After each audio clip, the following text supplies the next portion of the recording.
Nyenicubahiro Varisito Ndayishimiye umukuru w'igihugu c'u Burundi ari kumwe na Nyenicubahiro Angeline Ndayishimiye umutambukanyi w'umukuru w'igihugu c'u Burundi baraganutse bava mu gihugu ca Ethiopia mu gisagara ca Addis Abeba aho ku ruhande rw'umukuru w'igihugu yari yagiye kwitaba inama isanzwe igira 38 y'abakuru b'ibihugu n'amareta bari mu bumwe bwa Afrika.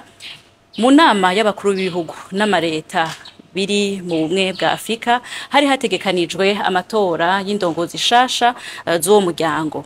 Aho rero Nyenicubahiro umukuru w'igihugu c'u Burundi nawe nyene yaritavye amatora arashikana ijwi ry'u Burundi mu kwitorera indongozi zituje imbere ku mugabane wa Afrika kugira ngo dushike ku ntumbero no ku migambi twishinze nk'umugabane wa Afrika.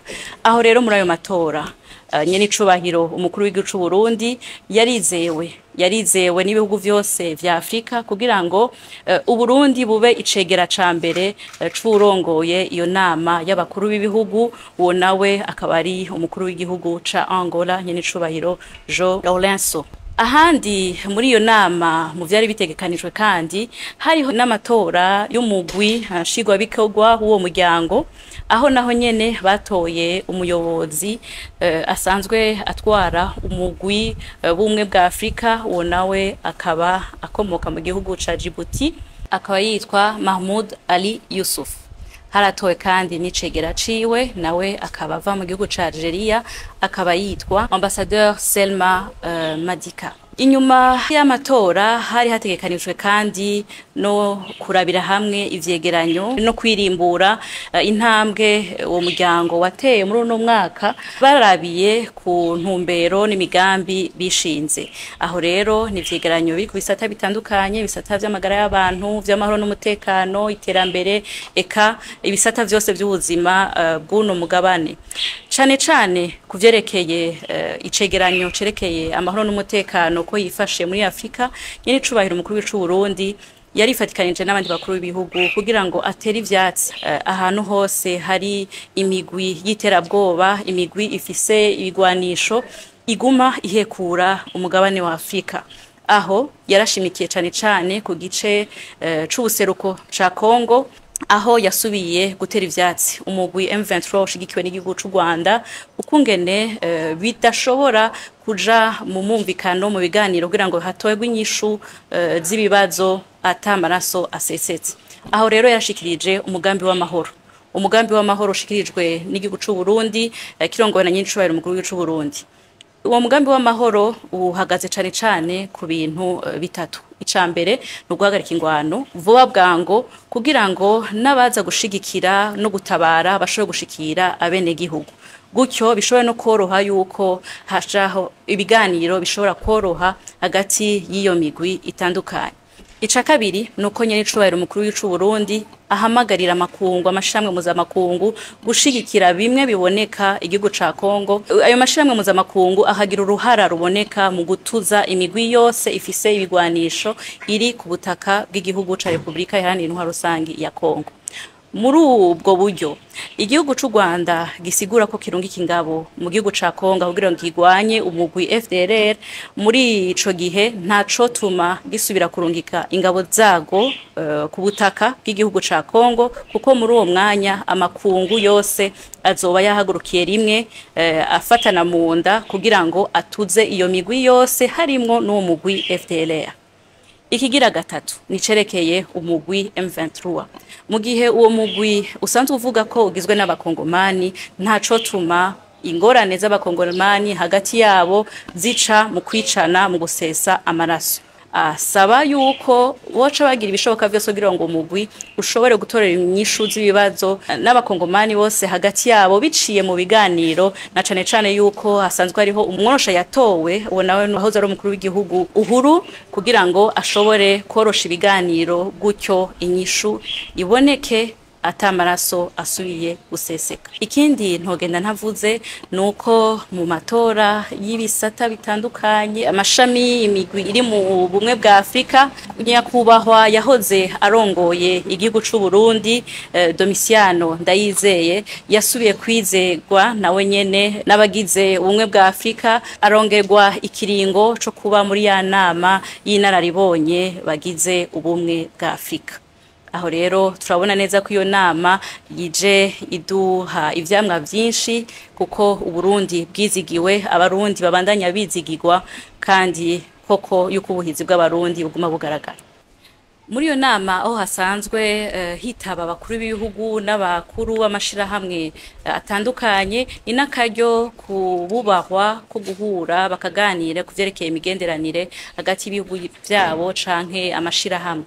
Ni muri iyo ntumbero nyene icubahiro umukuru w'igihugu c'u Burundi yabonanye n'umunyamabanga mukuru w'ishamwe mpuzamakungu ONU nyakubahwa Antonio Guterres, aho baronse akanya ko kurabira hamwe uko imigenderanire yifashe hagati y'amashirahamwe mpuzamakungu ONU bene igihugu c'u Burundi kuvyerekeye gufatana mu mugongo kugira ngo dushike kuri ryahangiro ry'iterambere twishinze. Aho rero umunyamabanga mukuru nyakubahwa Antonio Guterres yarashimye cane intambwe Burundi bugezeko, eka aranakeza cane igihugu c'u Burundi kuko uno munsi havugwa ibikorwa vy'iterambere gusa, ukurikira amakuru y'u Burundi n'ibikorwa vy'iterambere. Ivyo rero yarateye intege cane abene igihugu b'u Burundi abishikirije nyene icubahiro umukuru w'igihugu cacu.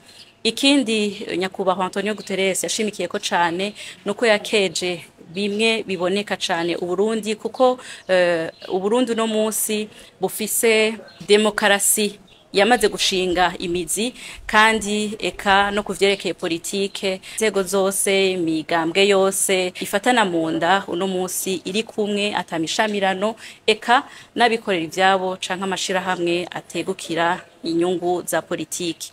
Ivyo rero yarasavye yuko n'abarundi bo bifata nk'ubutunzi bwo gukingira, arongera kandi aranakeza umukuru w'igihugu c'u Burundi ku ruhara rwiwe no ku burongozi bwiwe, aho Burundi busanzwe bwitanga cane kugira ngo butsibataze amahoro n'umutekano mu karere, eka buteze n'imbere akarere na cane cane ko umukuru w'igihugu c'u Burundi no munsi aramutswa umuryango w'isoko rusangi irimwo ibihugu vyo muri Afrika y'ubuseruko be na Afrika y'ubumanuko, akaba atwara kandi n'amasezerano yiswe accord cadre kugira ngo asimbataze amahoro n'umutekano mu gihugu ca Republika Iharanira Intwaro Rusangi ya Kongo be n'akarere.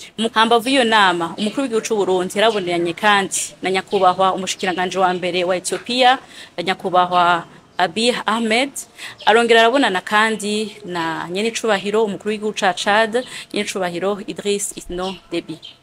Aho rero mu vyo baganiriye barasubiye kandi kwikeza kubwo imigenderanire myiza isanzwe hari hagati y'ivyo bihugu ko ari bibiri be n'u Burundi. Baraganira no kuvyerekeye ibisata bitandukanye, imibano, ubutunzi, amahoro n'umutekano mu karere, eka barasubira kandi bariyemeza kubandanya bakomeza ubucuti. Aha rero no shimikira nibutsa bariko baratwumviza bose yuko ivyo bihugu bibiri ndavuga Ethiopia na Chad ari ibihugu bigenzi kandi bivuganyi ku Burundi kuva kera. Ni ibihugu vyame bishigikira Burundi mu bihe bigoye igihugu cagiye kiracamwo kandi bishigikirana no mu manama mpuzamakungu.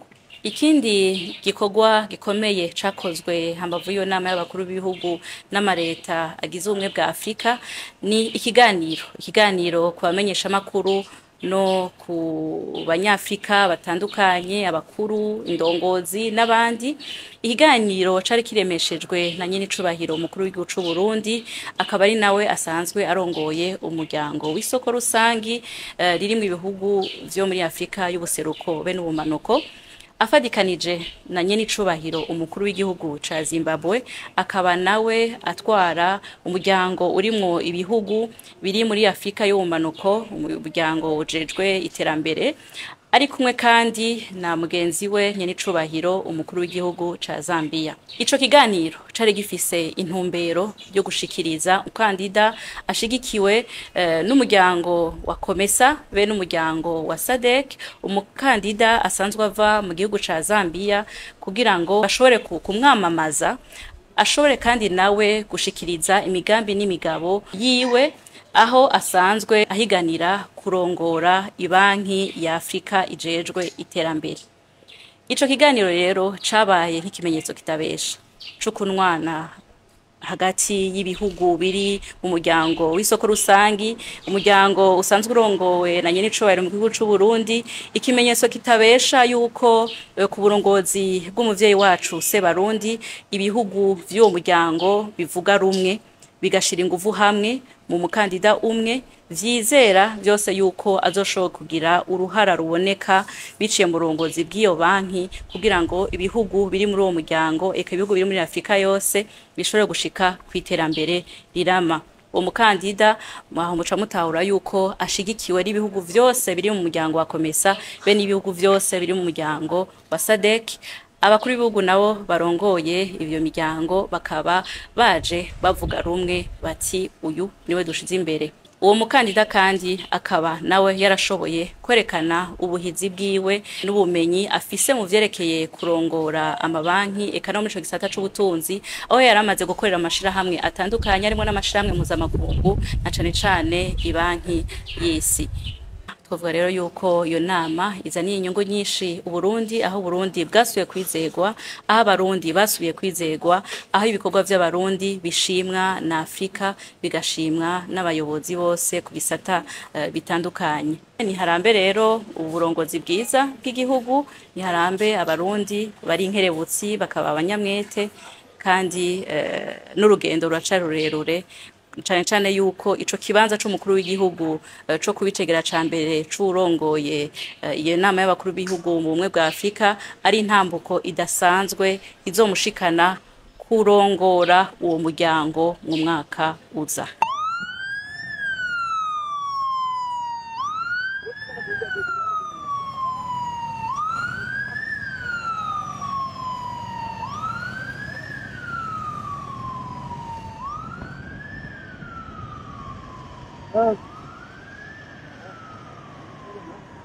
Morning Burundi, Uburundi burakeye.